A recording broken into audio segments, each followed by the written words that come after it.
श्रीगणेशाय नमः।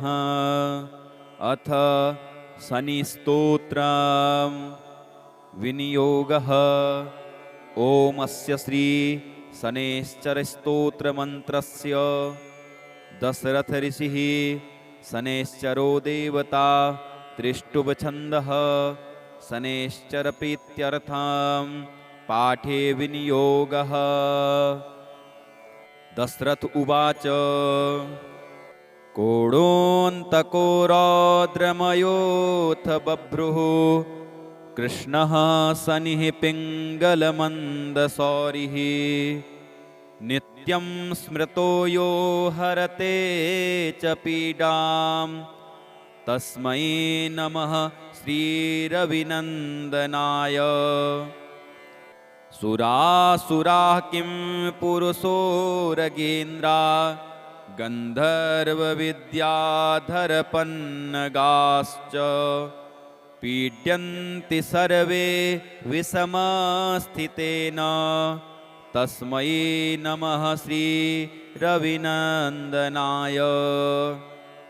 नरा नरेन्द्राः पशवो मृगेन्द्रा वन्याश्च ये कीटपतङ्गभृङ्गाः पीड्यन्ति सर्वे विषमस्थितेन तस्मै नमः श्रीरविनन्दनाय।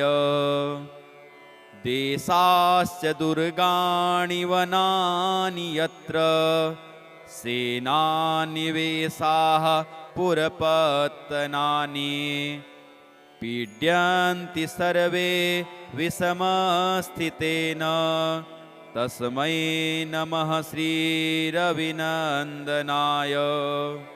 तिलैर्यवैर्मासगुणान्नदानैर्लोहेन नीलाम्बरदानतो वा प्रीणाति मन्त्रैर्निजवासरे च तस्मै नमः श्रीरविनन्दनाय।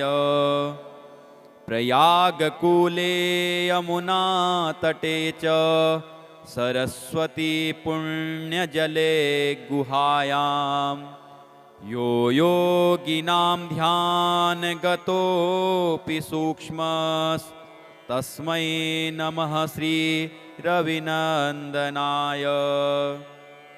अन्यप्रदेशात् स्वगृहं प्रविष्टस्तदीयवारे स नरः सुखी स्यात् गृहात् गतो यो न पुनः प्रयाति तस्मै नमः श्रीरविनन्दनाय। सृष्टा स्वयंभूर्भुवनत्रयस्य त्राता हरीशो हरते पिनाकी एकस्त्रिधारिग्यजुःसाममूर्तिस्तस्मै नमः श्रीरविनन्दनाय।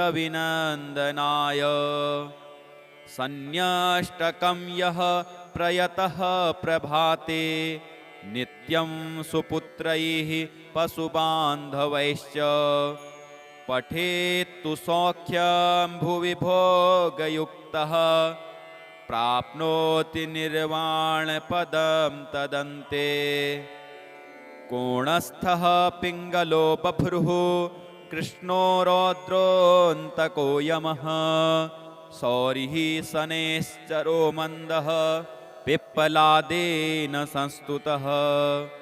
एतानि दश नामानि प्रातरुत्थाय यः पठेत् शनैश्चरकृता पीडा न कदाचिद् भविष्यति।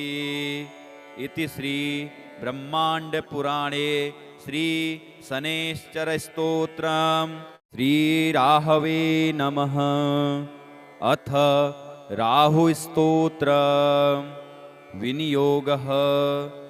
ओम अस्य श्री राहुस्तोत्र महामन्त्रस्य वामदेव ऋषिः अनुष्टुभ छन्दः राहुर्देवता राहु प्रसाद सिद्ध्यर्थे पाठे विनियोगः।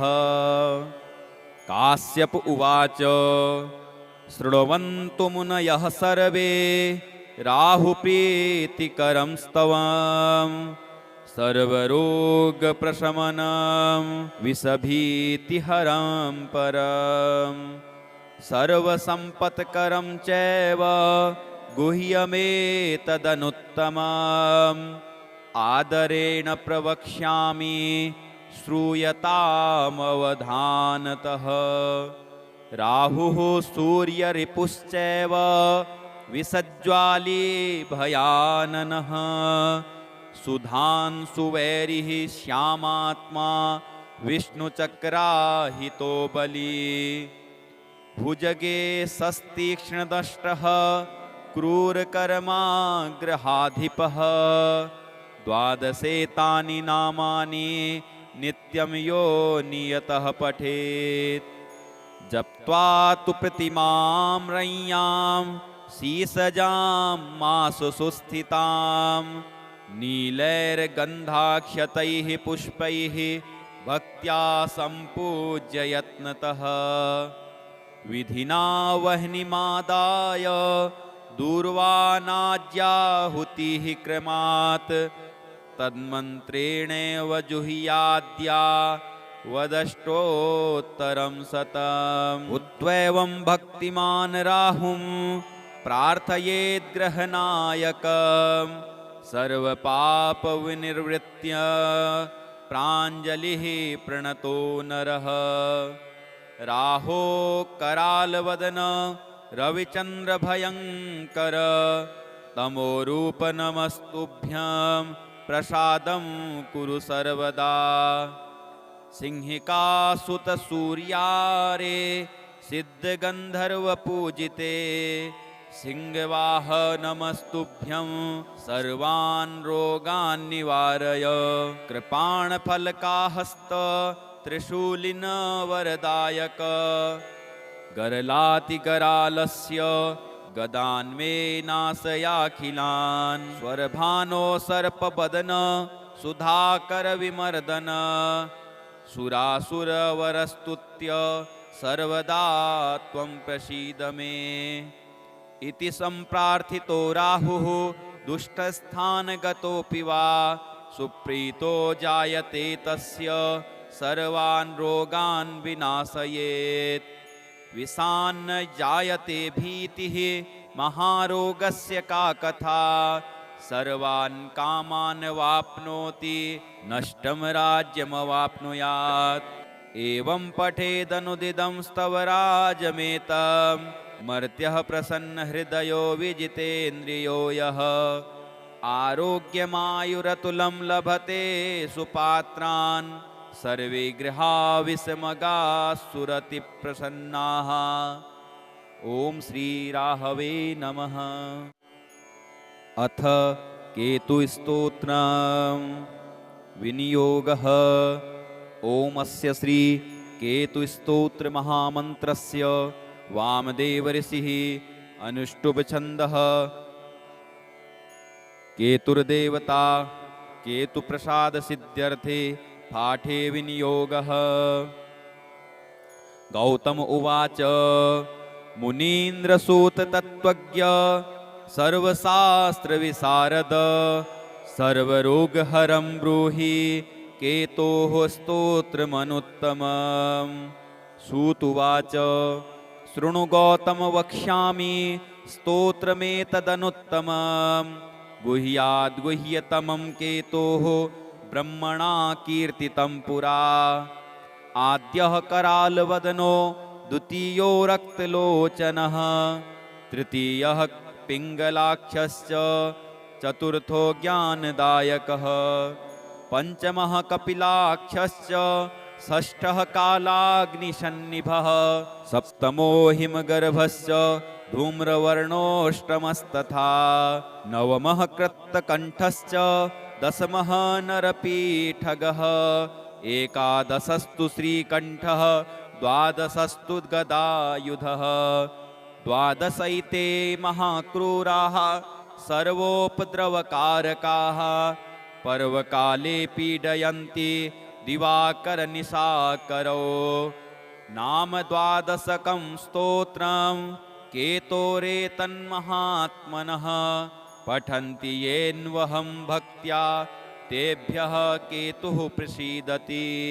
कुलुक्थधान्ये विलिखेत षट्कोणं मण्डलं शुभं पद्ममष्टदलं तत्र विलिख्येच्च विधानतः। नीलं घटं च संस्थाप्य दिवाकरनिशाकरौ केतुं च तत्र निक्षिप्य पूजयित्वा विधानतः। स्तोत्रमेतत् पठित्वा ध्यानं केतुं वरप्रदं ब्राह्मणं श्रोत्रियं शान्तं पूजयित्वा कुटुम्बिनं। केतोः करालवक्त्रस्य प्रतिमां वस्त्रसंयुतां कुम्भादिभिश्च संयुक्तां चित्रातारे प्रदापयेत्। दानेनानेन सुप्रीतः केतुः स्यात् तस्य सौख्यदः। वत्सरं प्रयता भूत्वा पूजयित्वा विधानतः।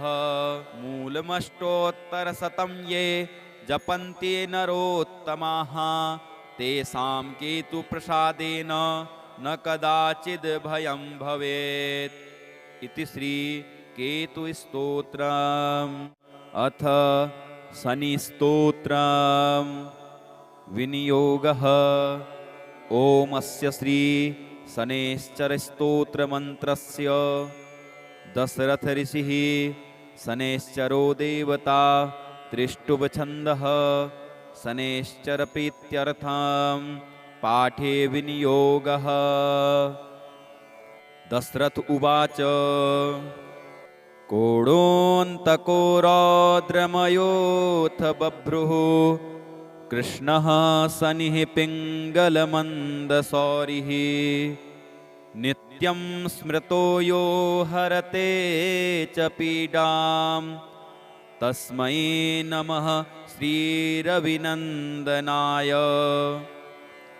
सुरासुराः किं पुरुषोरगेन्द्रा गन्धर्वविद्याधरपन्नगाश्च पीड्यन्ति सर्वे विषमस्थितेन तस्मै नमः श्रीरविनन्दनाय।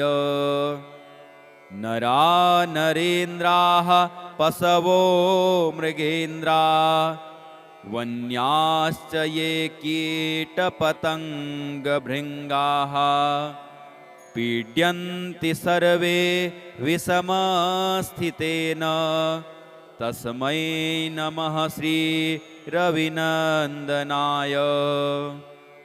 देशाश्च दुर्गाणि वनानि यत्र सेनानिवेशाः पुरपत्तनानि पीड्यन्ति सर्वे विषमस्थितेन तस्मै नमः श्रीरविनन्दनाय। तिलैर्यवैर्मासगुणान्नदानैर्लोहेन नीलाम्बरदानतो वा प्रीणाति मन्त्रैर्निजवासरे च तस्मै नमः श्रीरविनन्दनाय।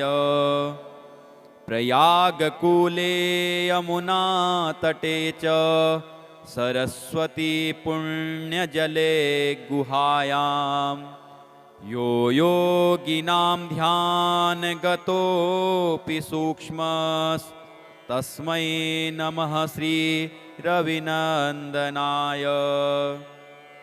अन्यप्रदेशात् स्वगृहं प्रविष्टस्तदीयवारे स नरः सुखी स्यात् गृहात् गतो यो न पुनः प्रयाति तस्मै नमः श्रीरविनन्दनाय। सृष्टा स्वयंभूर्भुवनत्रयस्य त्राता हरीशो हरते पिनाकी एकस्त्रिधारिग्यजुःसाममूर्तिस्तस्मै नमः श्रीरविनन्दनाय। सन्न्यष्टकं यः प्रयतः प्रभाते नित्यं सुपुत्रैः पशुबान्धवैश्च पठेत्तु सौख्यं भुवि भोगयुक्तः प्राप्नोति निर्वाणपदं तदन्ते। कोणस्थः पिङ्गलो बभ्रुः कृष्णो रौद्रोऽन्तको यमः सौरिः शनैश्चरो मन्दः पिप्पलादेन संस्तुतः। एतानि 10 नामानि प्रातरुत्थाय यः पठेत् शनैश्चरकृता पीडा न कदाचिद् भविष्यति। इति श्री ब्रह्मांड पुराणे श्री शनैश्चर स्तोत्रम् श्री राहवे नमः। अथ राहु स्तोत्र विनियोगः। ओम अस्य श्री राहु स्तोत्र महामंत्रस्य वामदेव ऋषिः अनुष्टुप छन्दः राहुर्देवता राहु प्रसाद सिद्ध्यर्थे पाठे विनियोगः। काश्यप उवाच शृण्वन्तु मुनयः सर्वे राहुप्रीतिकरं स्तवं सर्वरोगप्रशमनं विषभीतिहरं परं सर्वसम्पत्करं चैव गुह्यमेतदनुत्तमम् आदरेण प्रवक्ष्यामि श्रूयतामवधानतः। राहुः सूर्यरिपुश्चैव विषज्ज्वाली भयाननः सुधांशुवैरिः श्यामात्मा विष्णुचक्राहितो बली भुजगे सस्तीक्ष्णदष्टः क्रूरकर्माग्रहाधिपः 12 तानि नामानि नित्यं यो नियतः पठेत्। जप्त्वा तु प्रतिमां रय्यां शीसजां मासु सुस्थितां नीलैर्गन्धाक्षतैः पुष्पैः भक्त्या सम्पूज्य यत्नतः विधिना वह्निमादाय दूर्वानाज्याहुतिः क्रमात् तन्मन्त्रेणैव जुह्याद्या वदष्टोत्तरं शतम्। उद्वैवं भक्तिमान् राहुं प्रार्थयेद्ग्रहनायकं सर्वपापविनिर्वृत्य प्राञ्जलिः प्रणतो नरः। राहो करालवदन रविचन्द्रभयङ्कर तमोरूप नमस्तुभ्यं प्रसादं कुरु सर्वदा। सिंहिकासुत सूर्यारे सिद्धगन्धर्वपूजिते सिंहवाह नमस्तुभ्यं सर्वान् रोगान् निवारय। कृपाणफलकाहस्त त्रिशूलिन वरदायक गरलातिगरालस्य गदान्मे नाशयाखिलान् स्वरभानो सर्पवदन सुधाकर विमर्दन सुरासुरवरस्तुत्य सर्वदा त्वं प्रसीद मे। इति सम्प्रार्थितो राहुः दुष्टस्थानगतोऽपि वा सुप्रीतो जायते तस्य सर्वान् रोगान् विनाशयेत्। विषान्न जायते भीतिः महारोगस्य का कथा सर्वान् कामान् वाप्नोति नष्टं राज्यमवाप्नुयात्। एवं पठेदनुदिदं स्तवराजमेतं मर्त्यः प्रसन्नहृदयो विजितेन्द्रियो यः आरोग्यमायुरतुलं लभते सुपात्रान् सर्वे गृहा विषमगासुरतिप्रसन्नाः। ओम श्री राहवे नमः। अथ केतुस्तोत्रम् विनियोगः। ओम अस्य श्री केतुस्तोत्र महामन्त्रस्य वामदेव ऋषिः अनुष्टुप छन्दः केतुर्देवता केतुप्रसादसिद्ध्यर्थे पाठे विनियोगः। गौतम उवाच मुनीन्द्रसूततत्त्वज्ञ सर्वशास्त्रविशारद सर्वरोगहरं ब्रूहि केतोः स्तोत्रमनुत्तमम्। सूतुवाच शृणु गौतम वक्ष्यामि स्तोत्रमेतदनुत्तमम्। गुह्याद्गुह्यतमं केतोः ब्रह्मणा कीर्तितं पुरा। आद्यः करालवदनो द्वितीयो रक्तलोचनः तृतीयः पिङ्गलाक्षश्च चतुर्थो ज्ञानदायकः पंचमः कपिलाक्षश्च षष्ठः कालाग्निसन्निभः सप्तमो हिमगर्भश्च धूम्रवर्णोऽष्टमस्तथा नवमः कृत्तकण्ठश्च दशमः नरपीठगः एकादशस्तु श्रीकण्ठः द्वादशस्तु गदायुधः द्वादशैते महाक्रूराः सर्वोपद्रवकारकाः पर्वकाले पीडयन्ति दिवाकरनिशाकरो नाम द्वादशकं स्तोत्रं केतोरेतन्महात्मनः पठन्ति येन्वहं भक्त्या तेभ्यः केतुः प्रसीदति कुलुक्थधान्ये विलिखेत षट्कोणं मण्डलं शुभं पद्ममष्टदलं तत्र विलिख्येच्च विधानतः नीलं घटं च संस्थाप्य दिवाकरनिशाकरौ केतुं च तत्र निक्षिप्य पूजयित्वा विधानतः स्तोत्रमेतत् पठित्वा ध्यानं केतुं वरप्रदं ब्राह्मणं श्रोत्रियं शान्तं पूजयित्वा कुटुम्बिनं केतोः करालवक्त्रस्य प्रतिमां वस्त्रसंयुतां कुम्भादिभिश्च संयुक्तां चित्रातारे प्रदापयेत् दानेनानेन सुप्रीतः केतुः स्यात् तस्य सौख्यदः वत्सरं प्रयता भूत्वा पूजयित्वा विधानतः मूलमष्टोत्तरशतं ये जपन्ति नरोत्तमाः तेषां केतुप्रसादेन न कदाचिद् भयं भवेत् इति श्री केतुस्तोत्रम्। अथ शनिस्तोत्रम्। विनियोगः। ओम अस्य श्री शनैश्चरस्तोत्रमन्त्रस्य दशरथ ऋषिः शनैश्चरो देवता त्रिष्टुभछन्दः शनैश्चरप्रीत्यर्थं पाठे विनियोगः। दशरथ उवाच कोडोऽन्तको रौद्रमयोऽथ बभ्रुः कृष्णः शनिः पिङ्गलमन्दशौरिः नित्यं स्मृतो यो हरते च पीडां तस्मै नमः श्रीरविनन्दनाय। सुरासुराः किं पुरुषोरगेन्द्रा गन्धर्वविद्याधरपन्नगाश्च पीड्यन्ति सर्वे विषमस्थितेन तस्मै नमः श्रीरविनन्दनाय।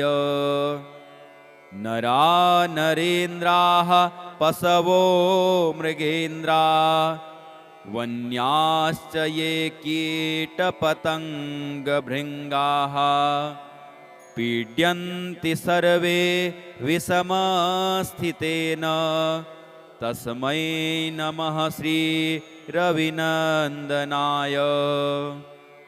देशाश्च दुर्गाणि वनानि यत्र सेनानिवेशाः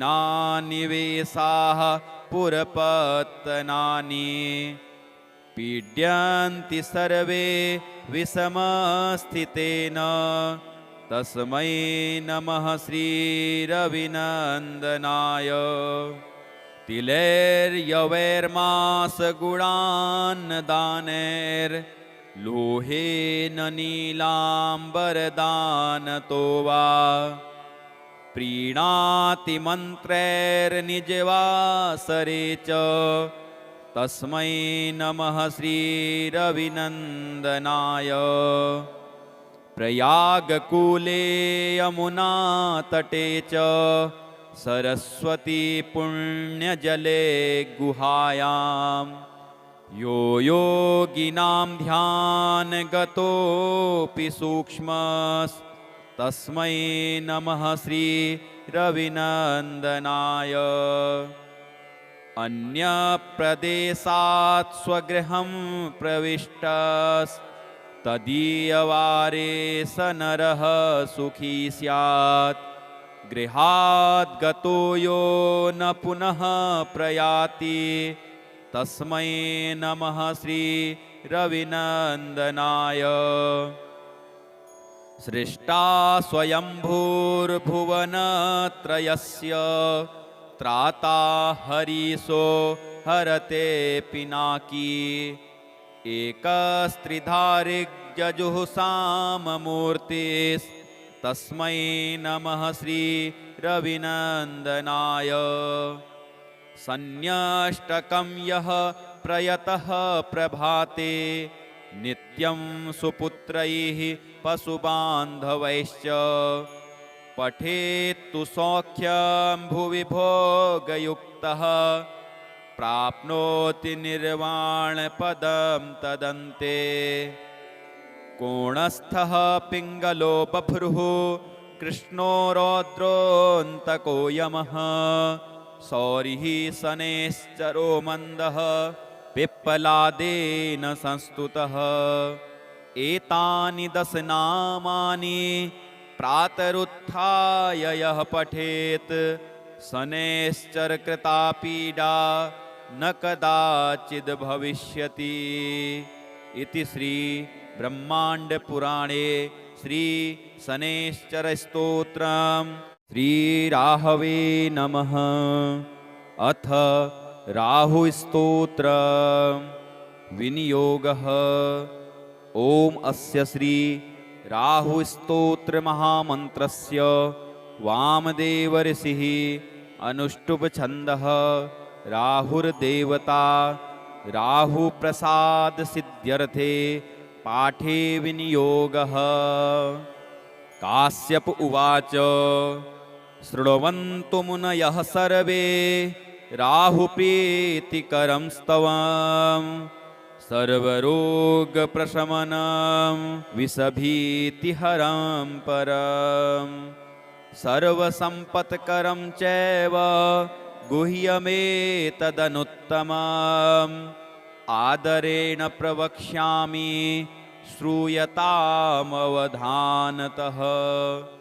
राहुः सूर्यरिपुश्चैव विषज्ज्वाली भयाननः सुधांशुवैरिः श्यामात्मा विष्णुचक्राहितो बली।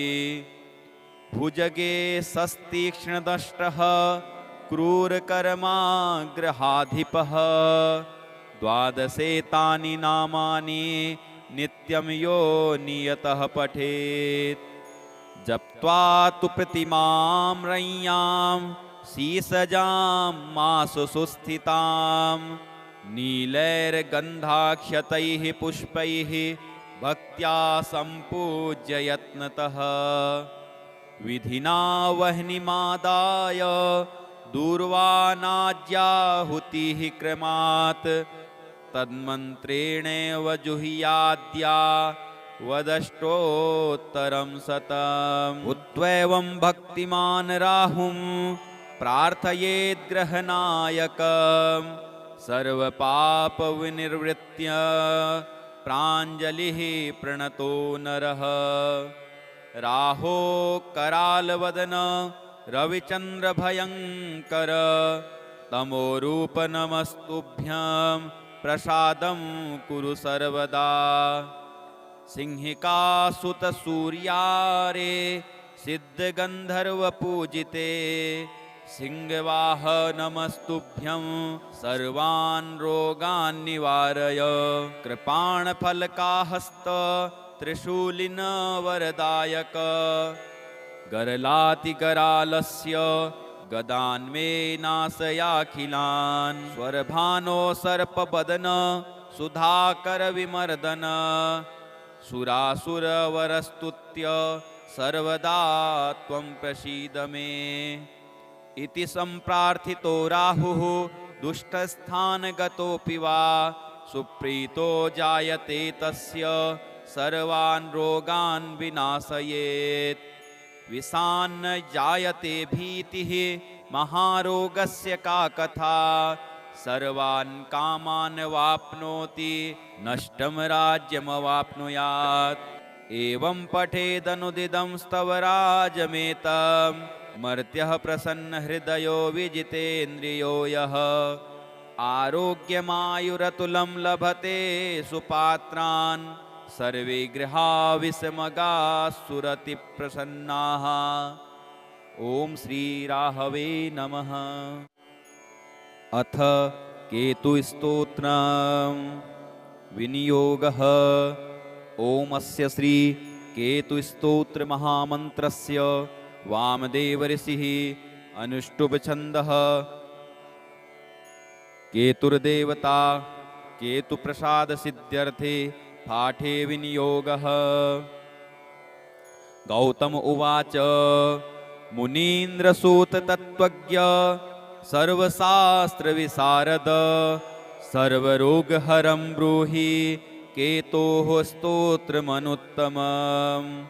सूतुवाच शृणु गौतम वक्ष्यामि स्तोत्रमेतदनुत्तमम् गुह्याद्गुह्यतमं केतोः ब्रह्मणा कीर्तितं पुरा। आद्यः करालवदनो द्वितीयो रक्तलोचनः तृतीयः पिङ्गलाक्षश्च चतुर्थो ज्ञानदायकः पंचमः कपिलाक्षश्च षष्ठः कालाग्निसन्निभः सप्तमो हिमगर्भश्च धूम्रवर्णोऽष्टमस्तथा नवमः कृत्तकण्ठश्च दशमः नरपीठगः एकादशस्तु श्रीकण्ठः द्वादशस्तु गदायुधः द्वादशैते महाक्रूराः सर्वोपद्रवकारकाः पर्वकाले पीडयन्ति दिवाकरनिशाकरौ। नाम द्वादशकं स्तोत्रं केतोरेतन्महात्मनः पठन्ति येन्वहं भक्त्या तेभ्यः केतुः प्रसीदति। कुलुक्थधान्ये विलिखेत षट्कोणं मण्डलं शुभं पद्ममष्टदलं तत्र विलिख्येच्च विधानतः। नीलं घटं च संस्थाप्य दिवाकरनिशाकरौ केतुं च तत्र निक्षिप्य पूजयित्वा विधानतः। स्तोत्रमेतत् पठित्वा ध्यानं केतुं वरप्रदं ब्राह्मणं श्रोत्रियं शान्तं पूजयित्वा कुटुम्बिनं। केतोः करालवक्त्रस्य प्रतिमां वस्त्रसंयुतां कुम्भादिभिश्च संयुक्तां चित्रातारे प्रदापयेत्। दानेनानेन सुप्रीतः केतुः स्यात् तस्य सौख्यदः वत्सरं प्रयता भूत्वा पूजयित्वा विधानतः। मूलमष्टोत्तरशतं ये जपन्ति नरोत्तमाः तेषां केतुप्रसादेन न कदाचिद् भयं भवेत्। इति श्री केतुस्तोत्रम्।